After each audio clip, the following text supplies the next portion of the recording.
Final push. The frontrunners who want to become LA's next mayor were out trying to shore up votes over the weekend ahead of Tuesday's primary election. Hello, everyone. Welcome to The Rundown. I'm Robin Winston. Kevin De Leon hosted a meetup Sunday and spoke to business owners in North Hollywood, while Karen Bass made several stops across LA aboard her campaign bus on Saturday. Businessman and philanthropist Rick Caruso was at the Saving Lives Car Show in Woodland Hills, put on by LAPD's Valley Traffic Division. A new poll from UC Berkeley and the LA Times shows Congresswoman Karen Bass ahead of businessman Rick Caruso by 6 percentage points, 38 to 32%. LA City Council member Kevin De Leon is a distant third with 6%. If you're looking for information on the primary, you'll find it at NBCLA.com and on the NBCLA app. Just click on the California Primary tab.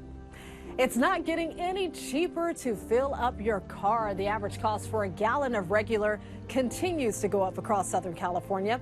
Well, according to AAA, LA County has the most expensive gas at $6.37. Orange County drivers are paying $6.34. In San Bernardino County, the average is $6.22, and gas is about 1 cent cheaper in Riverside County.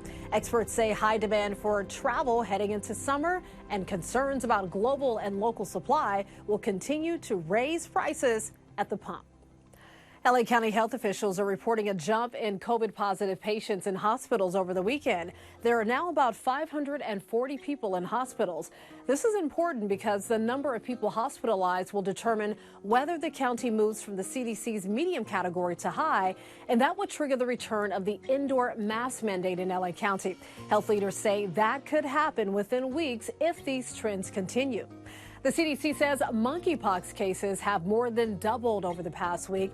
There are now at least 21 confirmed or suspected monkeypox cases across 11 states. 5 of those are in California, and LA County had its first presumptive case last week.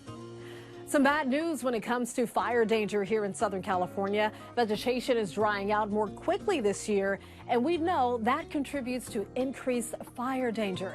The Ventura County Fire Department says the fuel moisture levels in brush sampled around the county last week are already well below the historic average. We're seeing drier fuels this time than we were this time last year.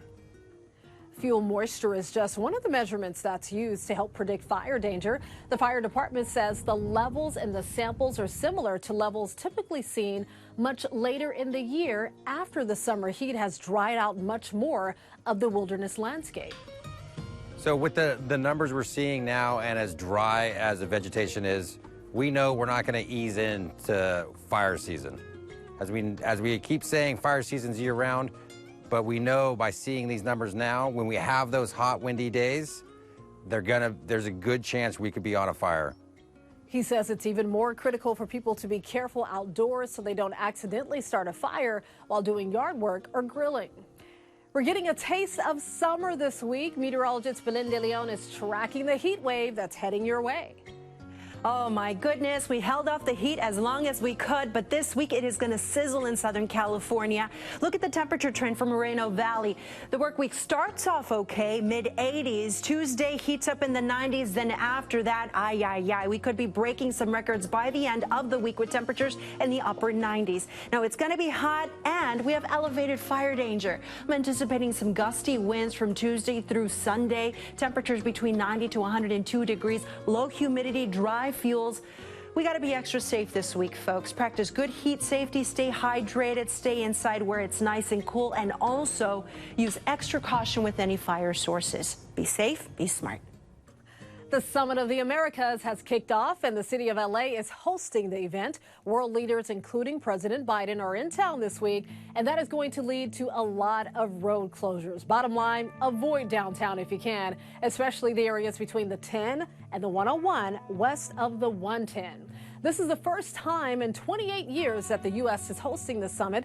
Leaders from North, South, and Central American countries, even the Caribbean, will collaborate on how to advance a wide range of proposals. That includes economic growth, democracy, and human rights. We have all the info you need to know on our NBCLA mobile app and our website, NBCLA.com. We have a better idea on when parents can expect to see new shipments of hypoallergenic baby formula at their stores. Abbott Nutrition predicts its EllaCare canisters will be back on the shelves around June 20th. The announcement came shortly after Abbott Nutrition announced it resumed production at its Sturgis, Michigan plant. In February, the plant shut down following an FDA inspection that found a type of bacteria dangerous to babies. FDA investigators gave operators the green light after reviewing improvements made. Now that production has resumed, other batches of formula could also hit store shelves in about 2 weeks. Bidding is over for a rare piece of Kobe Bryant memorabilia. The Mambas rookie number 8 jersey went for more than $2.7 million. Kobe wore the Laker jersey during his first playoff series in 1997. The auction house had estimated the jersey would sell for between $3 and $5 million. This was the second highest bid for any game-worn basketball jersey. The highest was another Kobe jersey from his rookie year. That one went for $3.6 million last year. Pride Month kicked off with some big celebrations over the weekend. From Venice to West Hollywood, thousands showed up to support the LGBTQ community.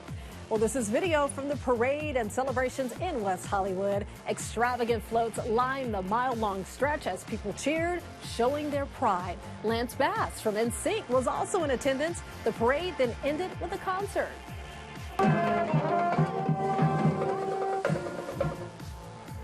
NBC4 and Telemundo 52 took part in the weekend festivities as well. We were proud sponsors of the Venice Pride Parade along the boardwalk. A decorated World War II veteran is marking a long overdue milestone. He just graduated high school. Weldon McLean dropped out of school after the attack on Pearl Harbor. He tried to get into the Navy but was too young. He was eventually drafted into the Army, where he fought on D-Day and in the Battle of the Bulge. McLean is one of the last surviving members of the 297th U.S. Army Combat Engineers, and easily the oldest senior graduating from his high school in Saddler, Texas this year. He drives, he still goes, picks up his mail, drives his truck and everything. He's pretty amazing.